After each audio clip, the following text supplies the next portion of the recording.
Oke, mulai. Lu bilang ini dong, 3, 2, 1, close the door gitu. Udah mulai dari tadi, kocak. Seriusan? Udah gue mulai nih. Udah gue record kok. Udah. Bismillahirrahmanirrahim. Assalamualaikum warahmatullahi wabarakatuh. Saya Waalaikumsalam. Ferry Farhansyah, selaku moderator dan juga pemateri dari kelompok 4, akan membawakan materi tentang hubungan antar negara dan warga negara. Kelompok 4 ini terdiri dari Tito Manarbuwono, Ferry Farhansyah, dan Itsuka Ashifa Zahra.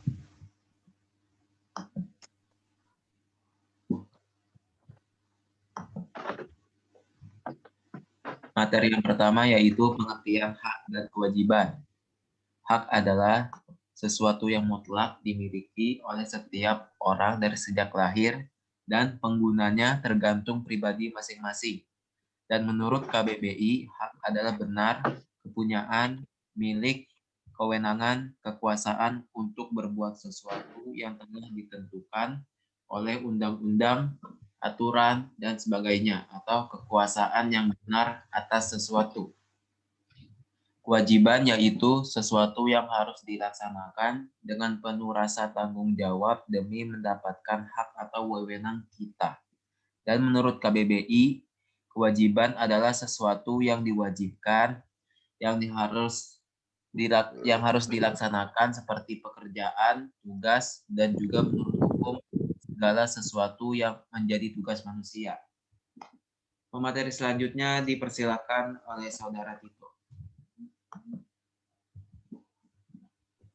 Iya, kedengeran. Oke, kita mulai. Selanjutnya adalah hak dan kewajiban warga negara menurut Undang-Undang Dasar 1945. Hak warga negara Indonesia.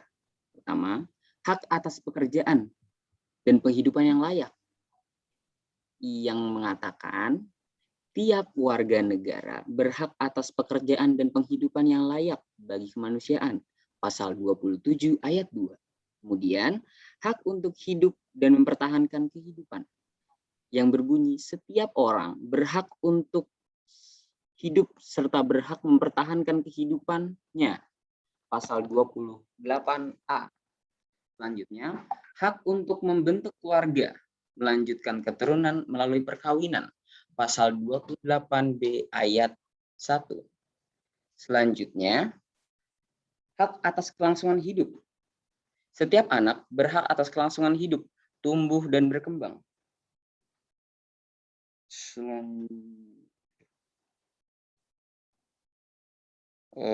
Selanjutnya, hak untuk mengembang diri dan melalui pemenuhan kebutuhan. Maaf, ada gangguan sedikit. Iya.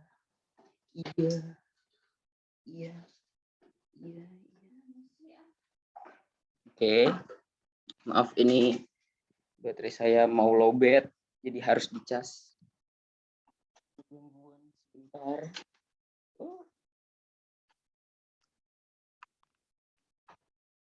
Oke, kita lanjutkan.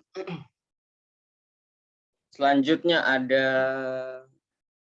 hak untuk mengembangkan diri melalui perubahan kebutuhan dasar dan berhak untuk mendapatkan pendidikan, ilmu pengetahuan dan teknologi, seni budaya, dan meningkatkan kualitas hidup demi kesejahteraan hidup manusia. Pasal 28C ayat 1.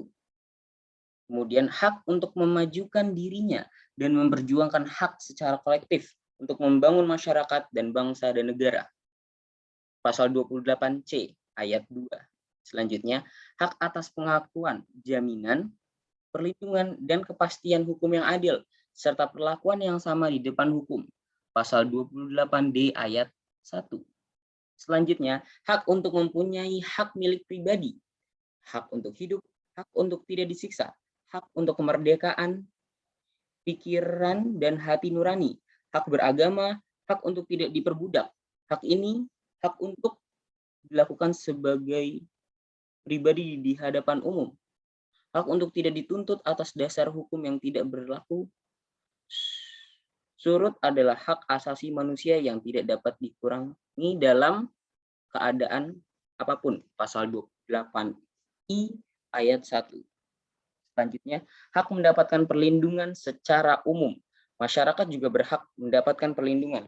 Hal ini didasarkan secara detail dalam serangkaian hukum pasal berikut. Setiap anak-anak berlangsung hidup, tumbuh, berkembang, serta berhak atas perlindungan dari kekerasan dan diskriminasi.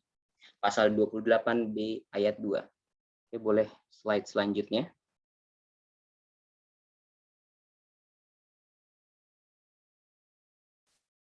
Nah, setelah kita mengetahui beberapa hak dari warga menjadi warga negara Indonesia, kita juga mempunyai kewajiban sebagai warga negara Indonesia. Ini ya kita sebutkan, 1. Wajib menaati hukum dan pemerintahan. Pasal 27 ayat 1 Undang-Undang Dasar 1945 yang berbunyi, segala warga negara bersamaan kedudukannya di dalam hukum dan pemerintahan wajib menjunjung hukum dan pemerintahan itu dengan tidak ada kecualinya. Selanjutnya, wajib ikut serta dalam upaya pembelaan negara. Pasal 27 ayat 3 Undang-Undang Dasar 1945 menyatakan setiap warga negara berhak dan wajib ikut serta dalam upaya pembelaan negara. Selanjutnya, wajib menghormati hak asasi manusia orang lain. Pasal 28J ayat 1 mengatakan setiap orang wajib menghormati hak asasi manusia orang lain. Selanjutnya, wajib tunduk kepada pembatasan yang diterapkan oleh Undang-Undang. Pasal 28J ayat 2 menyatakan dalam menjalin hak dan kebebasan, setiap orang wajib tunduk kepada pembatasan yang diterapkan dengan undang-undang dengan maksud untuk menjamin pengakuan serta penghormatan hak atas kebebasan dari orang lain untuk memenuhi tuntutan yang adil, sesuai dengan pertimbangan moral, nilai-nilai agama, keamanan, dan ketertiban umum dalam suatu masyarakat demokratis. Selanjutnya, wajib ikut dalam pertahanan dan keamanan negara. Pasal 30 ayat 1 Undang-Undang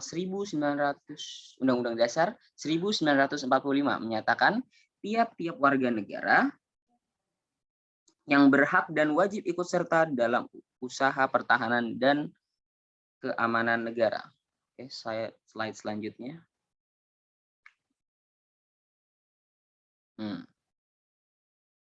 Nah, dari penjelasan yang di atas ini adalah garis besar undang-undang tersebut, ya. Hak dan kewajiban yang dicantumkan dalam Undang-Undang Dasar 1945, pasal 26, 27, 28, dan 30. Ya. Kita simak bersama-sama. 1. Pasal 26 ayat 1 yang mengatakan yang menjadi warga negara adalah orang-orang bangsa Indonesia asli dan orang-orang bangsa lain yang disahkan dengan undang-undang. Yang kedua, pasal 27 ayat 1 yang mengatakan segala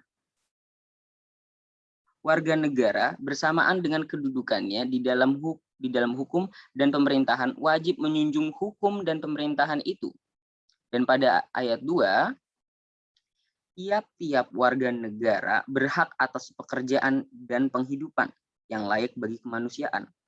Kemudian, nomor 3, pasal 28, kemerdekaan berserikat dan berkumpul, mengeluarkan pikiran dengan lisan dan segala ditetapkan dengan undang-undang. Kemudian terakhir nomor 4, pasal 30 ayat 1. Hak dan kewajiban warga negara untuk ikut serta dalam pembelaan negara. Dan ayat 2 menyatakan pengaturan lebih lanjut diatur dengan undang-undang, ya. Jadi dari kesimpulan di atas kita dapat menyimpulkan bahwa banyak hak-hak yang kita dapat dari sebagai warga negara Indonesia, dan ada juga beberapa kewajiban yang kita harus lakukan sebagai orang Indonesia. Ya, mungkin selanjutnya saya kembalikan ke moderator. Waktu dan tempat kami kembalikan. Ya, terima kasih kepada Saudara Tito. Materi yang terakhir akan dibawakan oleh Saudari Itsuka. Kepadanya dipersilakan. Oke, terima kasih kepada Saudara Ferry selaku moderator. Izin ambil alih. Untuk materi terakhir adalah pelaksanaan hak dan kewajiban negara dan warga negara di negara Pancasila. Sebelumnya, yang kita ketahui dalam pelaksanaan hak asasi manusia di Indonesia mengalami pasang surut. Dan wacana ini dari hak asasi manusia itu terus berkembang seiring dengan perkembangannya pelanggaran-pelanggaran HAM yang semakin meningkat dari intensitas maupun ragamnya. Nah, untuk membuktikan hal itu benar atau tidak, diperlukan adanya pedoman dan pelaksanaan agar berjalan sesuai dengan rencana. Ada 3 hal penting yang harus kita ketahui dalam pelaksanaan hak dan kewajiban. Untuk pertama, Pancasila perlu dimengerti secara tepat dan benar, baik dari segi pengertian, sejarah, konsep, prinsip, dan nilai-nilai yang terkandung di dalamnya. Nah, tanpa mengerti hal-hal yang mendasar ini, akan sulit untuk memahami Pancasila dan akan sulit untuk kita mengamalkannya. Selain itu, Pancasila akan cepat memudar dan juga akan cepat dilupakan. Bukan hanya itu, Pancasila pun akan seiring dengan berjalannya waktu akan dan akan memudar, dan hal ini dapat kita amati atau kita dapat lihat dalam praktek perekonomian dan perpolitikan Indonesia yang pada saat ini sudah tanpa sadar mengekor pada sistem kapitalis dan juga perpolitikan yang bernapaskan individualis. Lalu untuk yang kedua ada pedoman pelaksanaan. Nah, pedoman pelaksanaan itu perlu kita contoh dari pedoman penghayatan dan pengalaman Pancasila atau biasa disebut P4 pada pemerintahan Orde Baru. Tetapi di masa pemerintahan Orde Baru atau pedoman penghayatan dan pengalaman Pancasila ini memiliki kelemahan. Salah satu kelemahan utamanya itu ya karena bersifat kaku, tertutup, dan doktriner. Karena hanya pemerintah saja yang berhak menerjemahkan dan menafsirkan Pancasila, sehingga tidak ada ruangan yang cukup untuk didiskusi dan terbukanya konsep-konsep terbaru. Dan untuk hal pelaksana yang terakhir adalah perlunya lembaga yang bertugas mengawal pelaksana Pancasila. Karena lembaga ini bertugas antara lain memfasilitasi aktivitas-aktivitas yang bertujuan untuk mensosialisasikan Pancasila untuk membuka ruang-ruang dialog agar tumbuh kesadaran berpancasila dengan baik. Oke, cukup sekian dari saya kembalikan kepada moderator.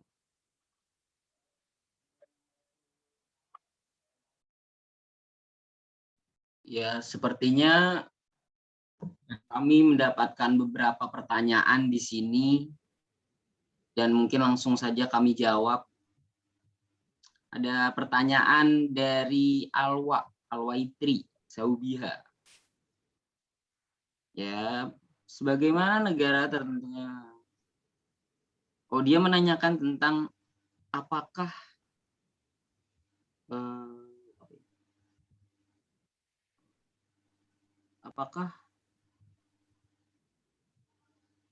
apakah hak sebagai warga negara sudah kita dapatkan dengan baik? Lalu apa bukti nyatanya? Ya. Jadi menurut menurut saya mencari beberapa survei yang mengatakan bahwa apakah hak tersebut, hak sebagai warga negara Indonesia dan kewajibannya sudah diterima, apakah diterima dengan baik. Tapi sampai sekarang saya belum menemukan adanya survei. Jadi menurut saya belum ada survei yang mengatakan bahwa orang Indonesia mendapatkan haknya dengan baik. Ya. Dan kalau menurut saya pribadi, orang Indonesia itu bukannya tidak mendapatkan haknya. Mereka tidak tahu cara bagaimana mendapatkan hak tersebut. Kita ambil contoh dari beberapa saudara kita yang di desa itu tidak tahu bagaimana cara mengaplikasikan BPJS dengan baik dan benar. Dan pada ujung-ujungnya mereka menggunakan uang sendiri untuk biaya kesehatan. Ya, itu pertanyaan yang saya jawab dari saudara Alwa. Semoga dapat dipahami. Terima kasih.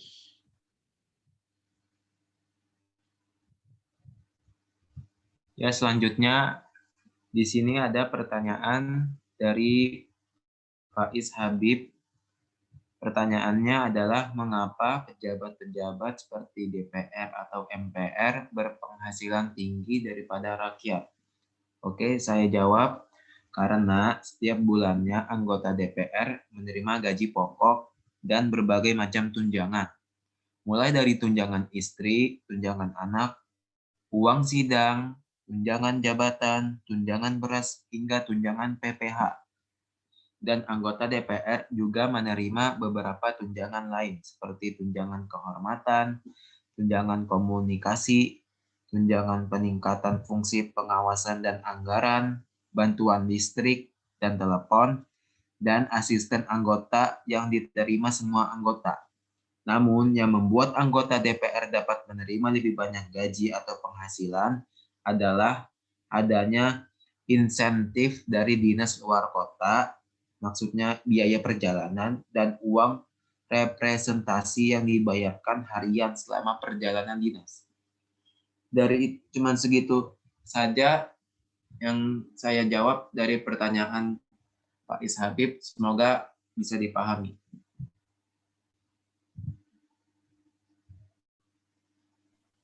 Oke, ada pertanyaan terakhir dari saudari Erlin Anissa Yusrin yang menanyakan tentang hak dan kewajiban warga negara. Mengapa kita sebagai warga negara itu memiliki hak dan kewajiban dalam hidup bernegara? Oke, saudari Erlin, izin menjawab. Kenapa kita sebagai warga negara itu harus memiliki hak dan kewajiban dalam hidup bernegara? Karena hak dan kewajiban itu kan merupakan hal yang sudah seharusnya diperoleh atau didapatkan juga dilaksanakan oleh kita yang sebagai manusia ini. Untuk memenuhi suatu hak, maka harus ada orang lain yang melaksanakan kewajibannya. Dan sama halnya dengan hidup bernegara, harus ada hak yang terpenuhi dan juga ada kewajiban yang dipenuhi agar terpenuhnya kepentingan antar warga negara. Segitu aja jawaban dari saya. Semoga dapat dipahami ya.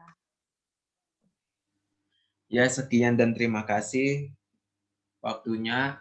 Kami dari kelompok 4 mohon diri untuk pamit. Apabila ada salah kata, mohon dimaafkan. Sekian, wassalamualaikum warahmatullahi wabarakatuh. Waalaikumsalam warahmatullahi wabarakatuh.